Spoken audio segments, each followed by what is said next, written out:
시작했습니다. 결혼 전 형부는 우리 집에 자주 드나들곤 했었는데요.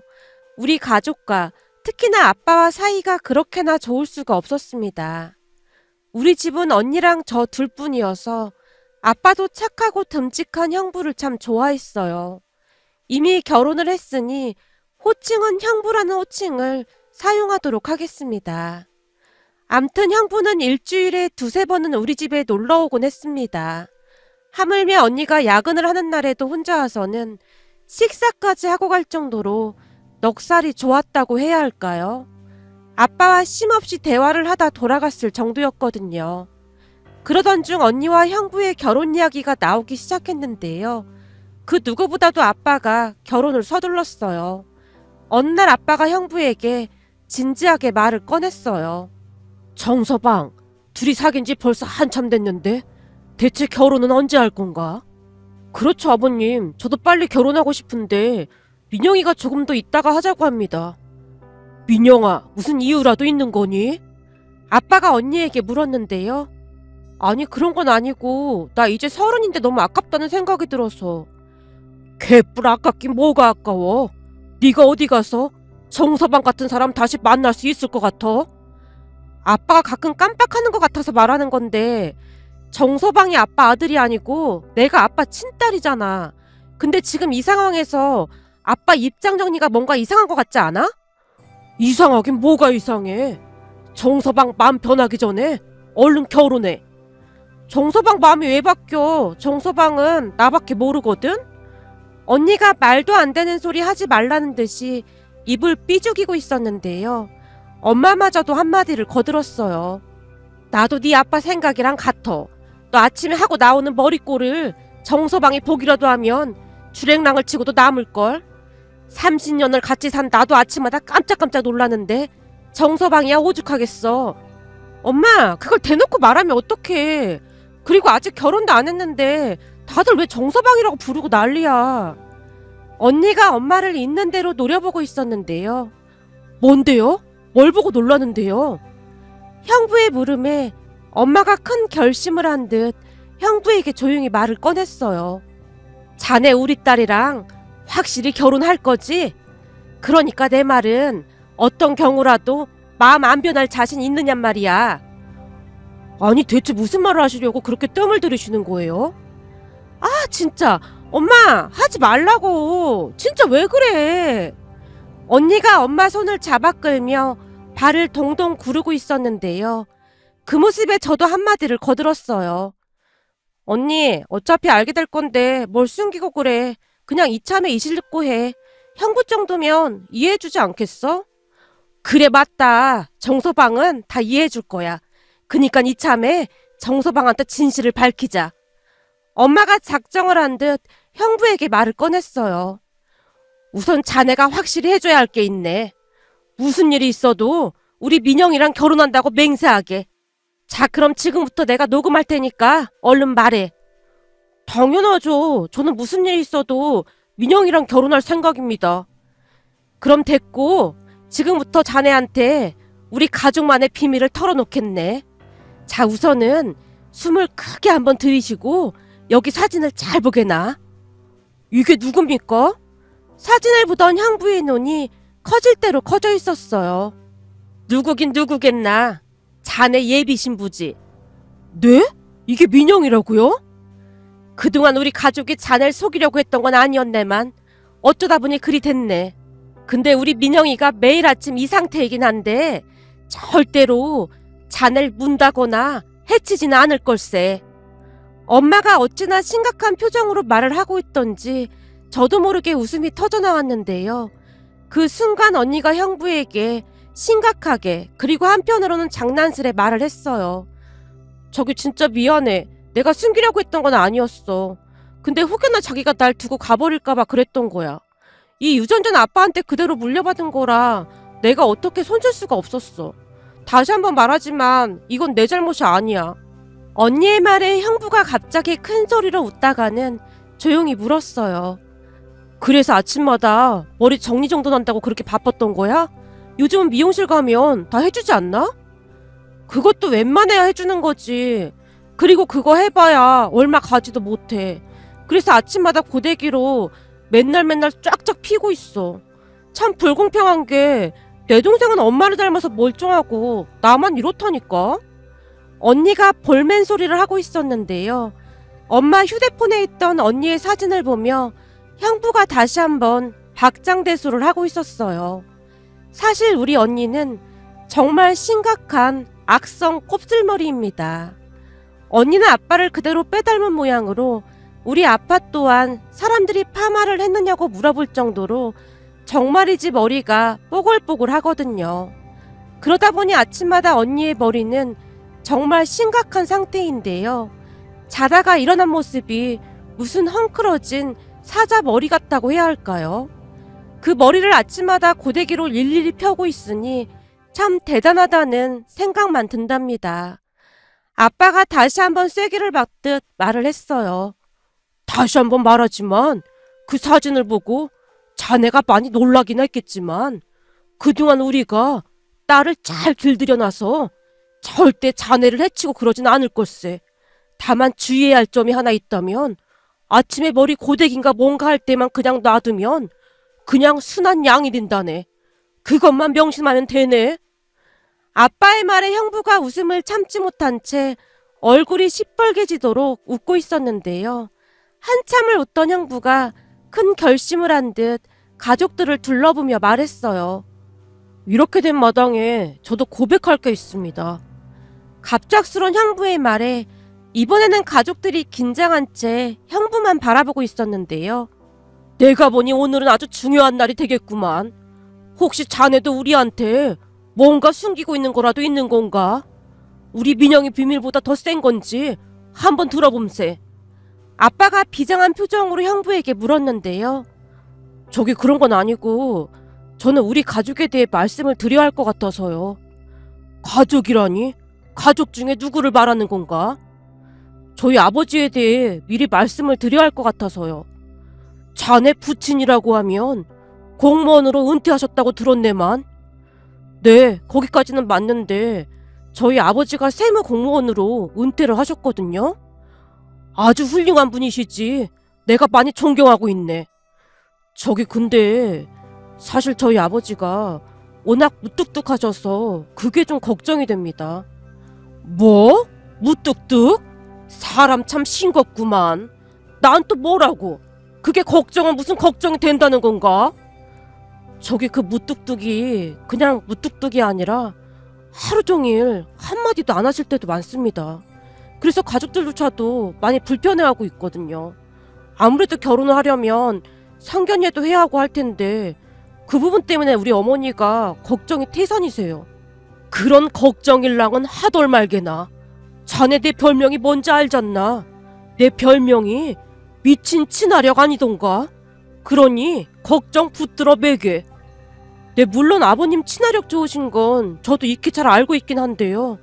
그게 저희 아버지도 무뚝뚝하기로는 올림픽 금메달감이라 제가 이렇게 미리 말씀을 드리는 겁니다. 거기다 엄청 깐깐하시거든요. 그런 문제라면 아무 걱정하지 말게나. 내가 다 알아서 할 테니까 말이야. 난 또 뭐라고 괜히 쫄았네. 그래봐야 우리 민영이 사자머리 비밀보다 한참 아래구만. 뭔 걱정을 하고 그래. 난 말이야. 자네가 우리 민영이 사진 보고 도망가지는 않을까? 그걸 더 걱정하고 있었네. 아빠, 그만 좀 해. 내가 어떻다고 그래. 딸, 객관적으로 봤을 때 아침마다 네 몰골 볼 때마다 난 요즘도 깜짝깜짝 놀랄 때가 많어. 이건 어떻게 세월이 지나도 적응이 안 되는지 몰라.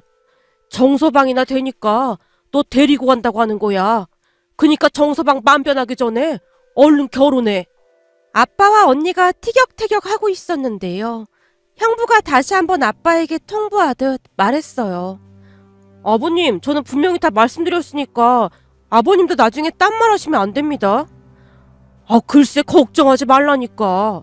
자네나 우리 딸 반품이나 하지 말게나. 라며 아빠가 큰 소리로 웃고 있었어요. 여기서 잠시 우리 아빠 소개를 하자면 사람들이 우리 아빠를 부를 때 미친 친화력이라고 부르고 있습니다. 우리 아빠의 친화력이 얼마나 대단하냐면 말이죠. 혹여나 우리 집에 하수구를 고치거나 수리하는 분이 오기라도 하면 그분들과 10분 안에 절친이 되고 마는 그런 분이세요. 그렇게 절친이 돼서 그분들과 거실에 앉아서 맥주를 마시며 어깨동무까지 할 정도입니다. 한 번은 배에다 차를 싣고 제주도로 가족 여행을 간 적이 있었는데요. 그 배 안에서 제주도가 고향이신 어떤 아저씨와 급 친해지게 돼서는 예약해놓은 숙소는 가지도 않고 1박을 그 아저씨네에서 지냈을 정도였어요. 바닷가 근처에 그 아저씨네 펜션이 하나 있었는데요. 굳이 우리 보고 하룻밤 자고 가라고 했거든요. 그 바람에 우리는 그 펜션에서 하루를 지내면서 제주도의 산의 진미를 얻어먹기도 했답니다. 또 한 번은 비가 억수같이 쏟아지는 그런 날이었는데요. 아빠가 비를 잔뜩 맞고 집 안으로 들어왔습니다. 여보, 내가 아침에 우산 챙겨줬는데 꼴이 그게 뭐야? 혹시 우산 잃어버렸어? 그게 말이야. 내가 오늘 친구들하고 술을 한잔 마셨거든. 설마 당신 음주운전하고 온 거야? 어허, 내가 어디 그럴 사람으로 보여? 술을 한 잔이라도 마시면 무조건 운전 금지. 그게 내 철칙인 거 몰라? 하긴 당신이 절대 그럴 사람이 아니긴 하지. 그건 그렇고 우산은 어디다 두고 비 맞은 생쥐꼴이 됐어. 그리고 그 우산 꽤 비싼 우산이었는데 잃어버린 거야? 아니, 그런 건 아니고 내가 조금 전에 대리를 불렀는데 그 대리운전기사가 나보다 한 살이 더 어리더란 말이야. 근데 우산도 안 쓰고 비를 흠뻑 맞고 왔더라고. 차 타고 오면서 이런저런 얘기를 해봤는데 하던 장사가 잘 안 돼서 밤에는 그 사람 부인이랑 자식들이 가게 지키고 그 사람은 대리운전을 하고 있다고 하더라고. 근데 하필이면 갑자기 비가 막 쏟아졌다는 거야. 그래서 비를 흠뻑 맞고 왔더라고. 그 동생 사연까지 다 들었는데 그냥 보낼 수가 있어야지. 내 우산을 그냥 지워보냈어. 난 주차장에서 조금만 올라오면 집인데 우산은 그 동생한테 더 필요할 것 같아서 말이야. 내가 우산을 지워주니까 눈물까지 글썽이더라고. 조금이나마 내가 도움이 돼서 다행이었지 뭐. 정말 잘했네, 잘했어. 그까짓 우산이야. 또 사면 되는 거지 뭐. 이야, 역시 우리 마누라 통 한번 크다. 내가 통이 크긴 뭐가 통이 커. 사실 나도 당신 그런 모습에 반해서 결혼한 건데 오히려 그냥 왔으면 내가 당신한테 실망했을걸? 그렇고 말고. 그래야 내 마누라지. 그 모습에 제가 두 분에게 말했어요. 아무리 봐도 엄마 아빠는 천생연분이 분명한 것 같아. 그리고 내가 곰곰이 생각해봤는데 언니랑 내 인생이 술술 풀리는 것도 엄마 아빠가 복을 많이 쌓아서 그런 것 같아. 우리 딸이 그렇게 생각해준다니 우리가 오히려 고맙구나. 엄마 아빠가 활짝 웃고 있었는데요. 평소에도 아빠는 안타까운 사람들을 보면 그냥 지나치질 못했습니다. 물론 엄마도 마찬가지였고 그런 두 분 밑에서 보고 자란 언니와 저도 마찬가지였고요. 그런데 그렇게 며칠이나 지났을까요? 어느 날 아빠가 엄마에게 자랑스럽게 말을 했어요. 여보, 그때 그 대리기사 동생 말이야. 나랑 호영호제 하기로 했던 그 동생. 그 사람이 왜? 그날 내가 연락처 주면서 힘든 일 있을 때 술 한잔 사줄 테니 연락하라고 했더니 연락을 했더라고. 언제 그렇게 친해진 거야? 암튼 당신 참 대단해. 근데 그 동생이 우리 집으로 간장게장을 좀 보냈다고 하네. 그 동생 아내가 간장게장을 그렇게나 잘 담근다지 뭐야. 장사도 안 돼서 힘들다고 했다면서 그걸 뭐 한다고 보내라고 했어. 괜찮아. 대신 내가 술 한번 거하게 쏘기로 했어. 고마운 마음에 보낸다고 하는데 그걸 거절하면 오히려 신뢰가 되는 거야. 사람 마음이라는 게 원래가 그런 거야.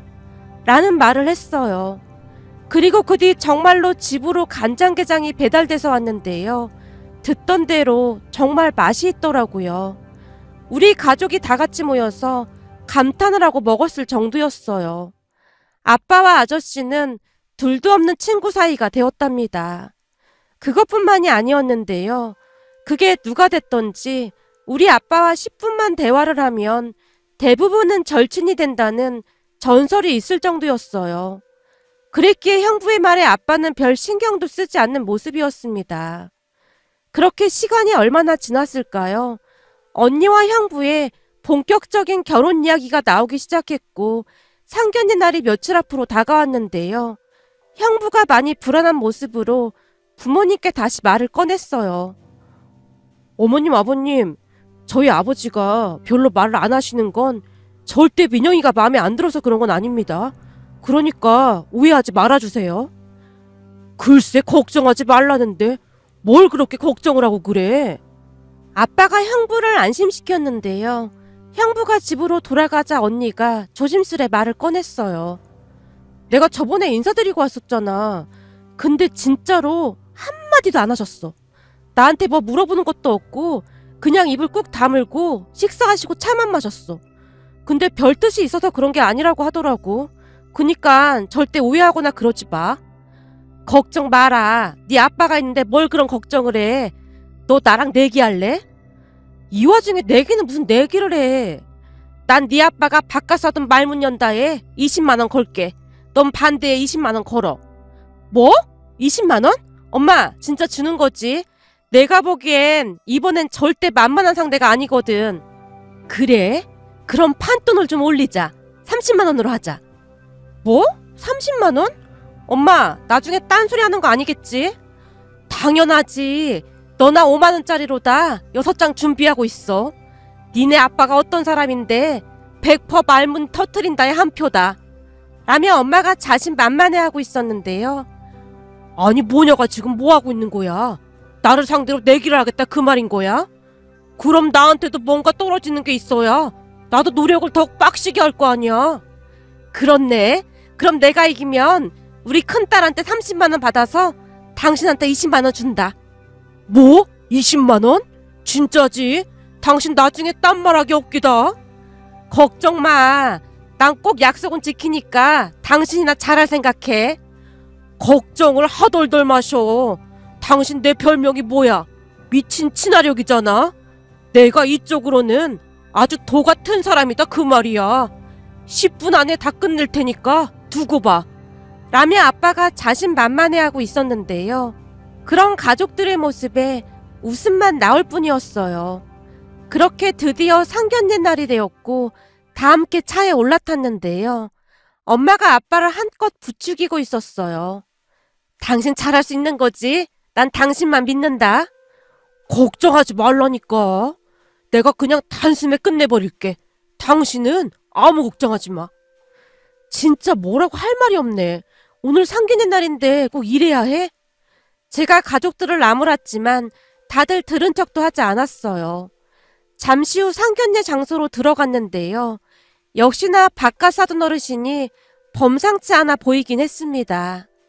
그동안 얼마나 입을 다물고 계셨던 것인지 입이 붙어있는 건 아닐까 하는 생각마저 들었으니까요. 형부한테 워낙 많이 들어서 그랬던 것인지 바깥 사돈 어르신의 첫인상은 딱 그래 보였습니다. 그런데 곧 기가 막힌 일이 일어났는데요. 자리에 앉자마자 아빠가 바깥 사돈 어르신께 물었거든요. 제가 듣기로는 고향이 제주도라고 들었습니다만 혹시 한림읍에 땡땡 펜션이라고 아실까요? 땡땡 펜션 사장이랑 저랑 호영오지 않은 사이거든요. 아빠 입에서 제주도라는 말이 나오자 바깥 사돈 어르신의 표정이 미세하게 변하고 있었어요. 그리곤 바깥 사돈 어르신이 양미간을 찌푸리며 뭔가를 생각하시는 듯 하더니 곧 아빠에게 다시 물었어요. 한림읍이라고 하면 저희 본가가 있는 곳인데 거기가 혹시 그 바닷가 근처 2층짜리 펜션을 말하는 겁니까? 예, 맞습니다. 거기 양 사장이랑 저랑 아주 막역한 사이입니다. 양 사장이요? 양 사장이라고 하면 혹시 양주영이를 말하는 겁니까? 예, 맞습니다. 양주영이요. 양 사장도 거기 토박이거든요. 그럼요. 알다마다요. 주영이가 내 친구 호영이 동생입니다. 예전엔 둘이 참 많이도 까불었지요. 양 사장이 친구분 동생이시라고요? 예, 아마도 확실할 겁니다. 근데 제가 호영이 연락처만 가지고 있어서 혹시 주영이 연락처 있나요? 그럼요. 요즘도 제가 제주도 갈 때마다 항상 같이 소주 한잔 마시는걸요. 괜찮으시다면 제가 연락 한번 해볼까요? 그럼요. 괜찮다마다요. 아빠가 제주도 양 사장님께 연락을 하는 듯 해보였고 잠시 후 양 사장님이 전화를 받은 모양인데요. 양 사장, 나야. 잘 지내지? 저기 혹시 말이야. 아빠가 전화를 하고 있던 와중에 바깥 사돈 어르신이 전화를 바꿔달라고 했어요. 오, 주영아, 나 정태준이. 그래, 잘 지냈지? 반갑다, 야. 내가 지금 우리 아들 상견례 중인데 바깥 사돈 양반이 널 안다고 해서 말이야. 무슨 이런 인연이 다 있는지 신기해서 말이야. 뭐? 바깥 사돈 양반이 세상에 그런 사람이 없을 정도로 좋은 사람이라고? 그래, 알았다. 언제 한번 얼굴이나 보자. 라며 바깥 사돈 어른이 전화를 끊었는데요. 양 사장이 그러는데 바깥 사돈 양반처럼 좋은 분을 못 만나봤다고 합니다. 잘 좀 봐달라고 저한테 오히려 부탁까지 하네요. 참 사람 인연 모르는 거라고 하더니 이런 인연이 어디 있을까요? 그럼 혹시 주영이네 펜션 근처에 있는 감귤농장도 알고 있나요? 그 고준혁 사장님이 하고 있는 감귤농장이요? 알다마다요. 매년 거기서 감귤 사 먹고 있는걸요. 아빠가 신이 난 채 말을 하고 있었는데요.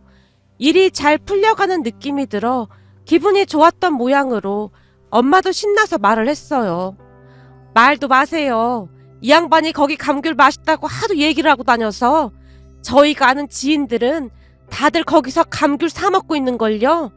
당신 작년에 거기 가서 감귤 따는 것도 도와드리고 왔잖아. 그랬지. 고 사장님네 감귤 맛이 기가 막히거든. 세상에나 우리가 정말 인연은 인연인가 봅니다. 그 고 사장이 제 이종사촌 동생이거든요. 예? 고 사장님이요? 정말입니까? 무슨 이런 인연이 다 있답니까? 진짜 신기하네요. 그러게요. 우리가 진짜 인연은 인연인가 봅니다. 라며 아빠와 바깥 사돈 어르신이 시간 가는 줄 모르고 대화를 하고 있었는데요. 어느새 술도 한 잔씩 마시면서 아주 신이 난 모습이었어요. 그 모습에 안사돈 어르신이 형부에게 중얼거리듯 말을 했고요. 세상에 별일이 다 있다. 오늘 네 아버지 보니까 말이야. 한 5년치 할 말을 다 한 것 같아. 살다 보니 이런 날이 다 있구나. 그러게 내가 보기엔 5년치가 아니라 한 10년치 말을 다 한 것 같은데? 결국 우리 장인어르신이 그 어려운 일을 해내셨네. 그러게 말이다. 나도 이게 무슨 일인지 모르겠구나. 두 사람의 대화에 엄마의 얼굴에도 웃음이 가득했는데요. 그렇게 상견례는 아주 훈훈하게 마무리가 되었어요. 그 뒤에도 아빠와 바깥 사돈 어르신은 일주일에 몇 번씩 만나서 즐거운 시간을 보내고 계신데요. 이제는 서로 어깨동무까지 한 채 호칭까지 만들었답니다. 우리 아빠가 바깥 사돈 어른께 사돈 형님이라고 불렀고 바깥 사돈 어르신이 우리 아빠에게 사돈 동생이라는 둘만의 호칭을 만들기도 했거든요. 그리고선 두 분만 계실 때는 그 호칭으로 부르시는 듯 했습니다. 덕분에 안사돈 어르신도 참 편해졌다고 하는데요. 가끔 네 분이서 제주도 여행을 가기라도 하면 아빠가 바깥사돈 어르신과 함께 제주도에 계신 지인분들 투어를 하러 다니다 보니 안사돈 어르신과 엄마도 두 분만의 힐링 시간을 갖는다고 했거든요. 두 분이서 예쁜 카페도 다니고 맛집도 찾아다니며 즐거운 시간을 보내곤 하신답니다. 살다 보니 이런 인연도 다 있더라고요. 언니와 형부가 결혼을 한 후에는 두 분이 더욱 자주 만나곤 하는데요. 그 모습을 보며 가족들 모두 고개를 절레절레 흔들 정도였어요. 와, 우리 아빠 별명이 왜 미친 친화력인지 다시 한번 깨달았잖아. 진짜 대단하다, 대단해. 제가 감탄까지 한 채 박수까지 치고 있었는데요. 이게 말이야, 노력만으로 되는 게 아니다 그 말이야. 한마디로 그냥 타고나야 하는 거야. 라며 아빠가 집안이 떠내려가라 웃고 있었어요. 얼마 전에는 안 사돈 어르신이 엄마한테 전화를 해서 하소연까지 했다는데요. 사부인, 말도 마십시오. 아니 그동안은 어떻게 참고 살았는지 모르겠습니다. 요즘은 말이 많아도 너무 많아요. 아니 무슨 할 말이 그리도 많은지 자다가 장구대까지 하지 뭡니까? 근데 장구대가 어찌나 진짜 같던지 제가 깜짝 놀라서 깼잖아요. 라는 말씀까지 하셨거든요. 하지만 안사돈 어르신도 기분이 나쁘지는 않은 모양으로 그 어느 때보다 밝은 목소리였습니다. 그 뒤 우리는 다들 행복하게 잘 살고 있답니다. 얼마 전에는 조카까지 태어나서 행복이 2배가 되었는데요. 그 모습을 보다가 문득 우리 가족 자랑을 하고 싶어서 이렇게 글 작성해 봅니다. 오늘의 사연은 여기까지였습니다. 즐겁게 보셨다면 구독, 좋아요 부탁드립니다. 고맙습니다.